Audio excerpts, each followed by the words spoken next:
नमस्कार, मीडिया हलचल देख रहे हैं आप। मैं हूं आपके साथ हिमांशु यादव। एमएलसी चुनाव जो 1 दिसंबर को हुए थे, उनके मतगणना कल से लगातार जारी है। रुझान लगातार सामने आ रहे हैं। शिक्षक सीटें जो हैं उनके नतीजे घोषित कर दिए गए हैं, लेकिन स्नातक खंड की सीटों के रुझान लगातार हमारे सामने आ रहे हैं। शिक्षक सीटें जो थी वो 6 सीटें थी। आज हम उन पर बात करेंगे और जानेंगे कि जो 6 सीटों के नतीजे आए हैं वहां किसकी जीत हुई है और किन कारणों की वजह से हार जीत का फैसला हुआ है। हमारे साथ अर्पित जैन जी मौजूद हैं, जो कि हमारे वरिष्ठ सहयोगी हैं। उनसे हम जानने की कोशिश करेंगे कि जो 6 सीटों के नतीजे आए शिक्षक सीटों के, उन पर हार जीत का फैसला किन कारणों से हुआ और कौन सा उम्मीदवार बेहतर तरीके से परफॉर्म करने में अपनी योग्यता साबित कर पाया है। अर्पित जी, बहुत बहुत स्वागत है। और सबसे पहला सवाल यही है कि जो 6 सीटों के नतीजे आए, ओवरऑल आपको क्या लगता है, क्या रहा नतीजा? जो उम्मीदों के जिनके दावे थे उसके मुताबिक रहा या फिर दावों से परे नतीजे आए? देखिए, 6 शिक्षक सीटें थीं और सभी सीटों पर जो रुझान आने के बाद जो निर्णय आया है, जो कैंडिडेट विजयी हुए हैं, बिल्कुल चौंकाने वाला है। माना ये जाता था कि जो शिक्षक संघ है, माध्यमिक शिक्षक परिषद, शर्मा गुट, उनका दबदबा रहता था। वो जिसको चाहते थे वो जिताते थे।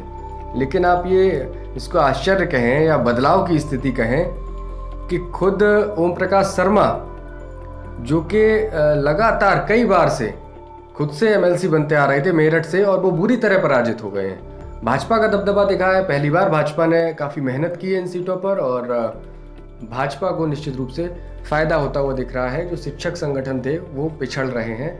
समाजवादी पार्टी को भी कुछ बढ़त मिल रही है। शुरुआत करें 6 सीटों की अलग अलग तरीके से जानने की कि कहाँ पे किस तरीके के नतीजे रहे। तो मेरठ से ही करते हैं। तो मेरठ में क्या आपको लगता है कि जो दावे किए जा रहे थे उसके मुताबिक नतीजे आए या फिर उससे अलग? बिल्कुल उलट हिमांशु जी, मैं आपसे कहूँ बिल्कुल उलट।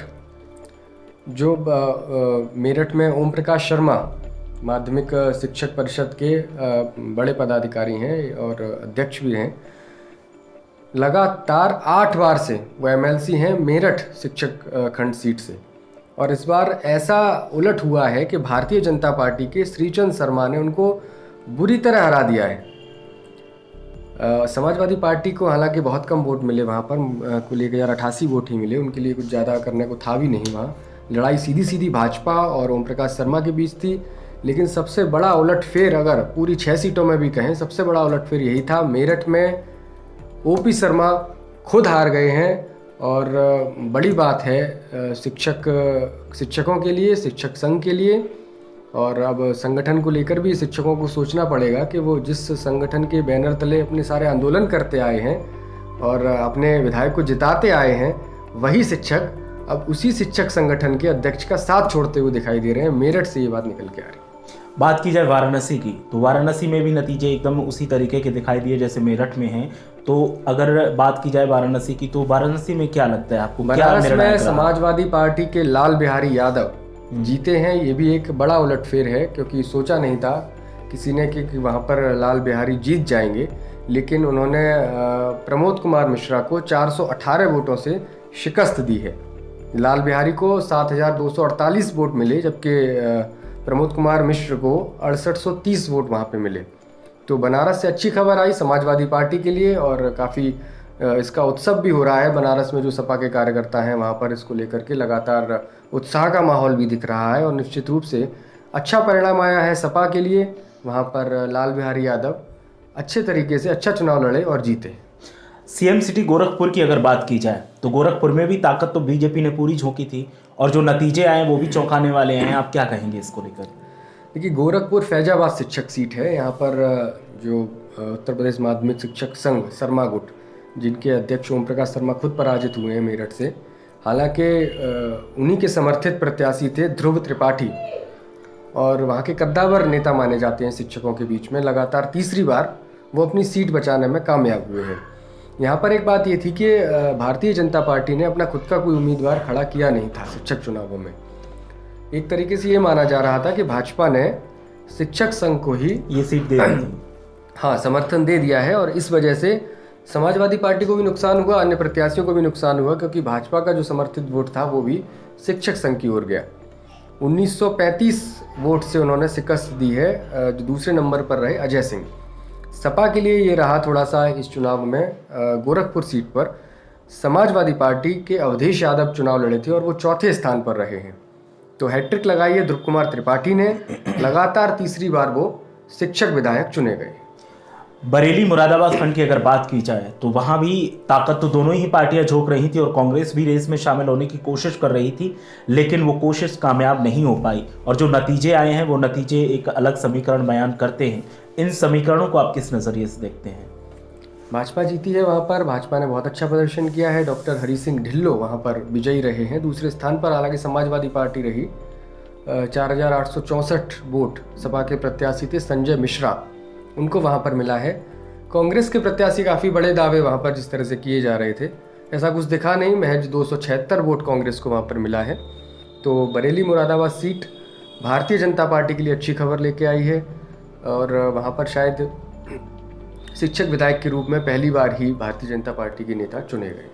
ताज सिटी आगरा की बात की जाए तो आगरा में भी वर्चस्व एक तरीके से टूटा है इस बार, और वर्चस्व किसने तोड़ा है, क्यों तोड़ा है, इसके क्या समीकरण आपको नजर आते हैं? जिस तरह से मेरठ में बहुत बड़ा उलटफेर हुआ है, शिक्षक नेता ओपी शर्मा हारे हैं, वैसा ही उलटफेर आगरा में भी देखने को मिला है। निर्दलीय प्रत्याशी डॉक्टर आकाश अग्रवाल वो जीत गए हैं, जबकि जो भाजपा के प्रत्याशी से डॉक्टर दिनेश कुमार वशिष्ठ, उन्होंने अच्छी टक्कर दी उनको, लेकिन वो दूसरे पायदान पर रहे। लेकिन जो सबसे चौंकाने वाली बात थी वो इन दोनों नामों को लेकर नहीं थी, वो उस तीसरे नाम के लिए थी जिसकी अभी चर्चा नहीं हुई है। जगवीर किशोर जैन, जो लगातार 3 बार से वहाँ पर विधायक चुने जा रहे थे, शिक्षक विधायक थे, बहुत दबदबा माना जाता है शिक्षक नेताओं में उनका, खासकर आगरा और आसपास के जनपदों में जगवीर किशोर जैन का, और ये माना जाता है कि वो आसानी से जीतते रहे हैं चूँकि अभी तक, और इस बार भी जीत जाएंगे ऐसा लोग मान रहे थे। हालांकि उन्होंने खुद ये कहकर चुनाव लड़ा था कि ये मेरा आखिरी चुनाव है और मुझे जिता देना, जिस तरह से नीतीश कुमार ने बिहार के अंदर अंत में बोला था, वैसे ही कुछ बोल के उन्होंने शिक्षकों से जनसंपर्क किया था।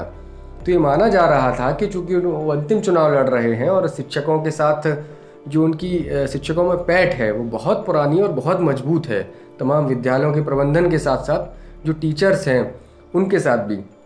लेकिन यहाँ जो उलटफेर हुआ है वो इस वजह से हुआ है क्योंकि जो डॉक्टर आकाश अग्रवाल जीते हैं उनको जो वित्त विहीन शिक्षक संघ है, जो तमाम इंटर कॉलेजेस हैं जो सरकार द्वारा संचालित नहीं है, वित्त विहीन है, उन्होंने सीधा समर्थन दे दिया था डॉक्टर आकाश अग्रवाल को।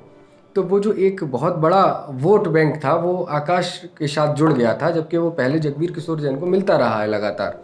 तो वो वोट बैंक उनसे खिसक गया था। और दूसरा कारण बना कि जिस तरह से भाजपा मजबूती से लड़ी, तो जो भाजपा के समर्थन में वोट गया वो वोट भी कटा जगवीर किशोर जैन का ही।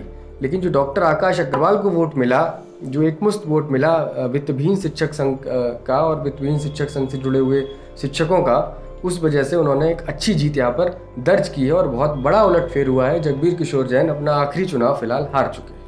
लखनऊ सीट की बात अगर की जाए तो कल जब रुझान आने शुरू हुए थे तो लगातार वहां से गड़बड़ी की खबरें आ रही थी। समाजवादी पार्टी के नेता धरने पर भी बैठ गए थे और तमाम उन्होंने कार्रवाई की भी मांग की थी और फिर उसके बाद सख्ती भी बरती गई थी। और फिर जो नतीजे आए, जिनके विरोध में प्रदर्शन सपा ने किया, नतीजे उनके समर्थन में आ गए। क्या कहेंगे आप?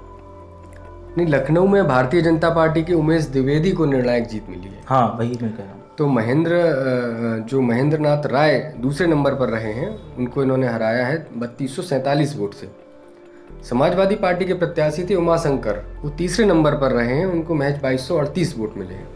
तो उमेश द्विवेदी वहाँ पे जीते हैं, भारतीय जनता पार्टी की ओर से जीते हैं। और जो मतगणना में धांधली की बातें भी हो रही थी, वीडियोग्राफी भी कराएगी उसके बाद जब मतगणना दोबारा शुरू हुई, तो अंतिम फैसला जो ये आया वो भारतीय जनता पार्टी के उमेश द्विवेदी वहाँ पर अच्छे मार्जिन से जीते हैं। और ये भाजपा के लिए निश्चित खुश होने वाली बात है कि राजधानी में उनका शिक्षक विधायक चुना गया है। चलिए, बहुत बहुत शुक्रिया अर्पित जी हमारे साथ जुड़ने के लिए। तो कुल मिलाकर देखा जाए जो शिक्षक सीटों के नतीजे आए उनमें इस बार शर्मा गुट का जो तिलिस्म था वो टूटता हुआ दिखाई दिया और कई जगहों पर शर्मा गुट की करारी हार हुई, जिसमें आगरा और मेरठ भी शामिल है।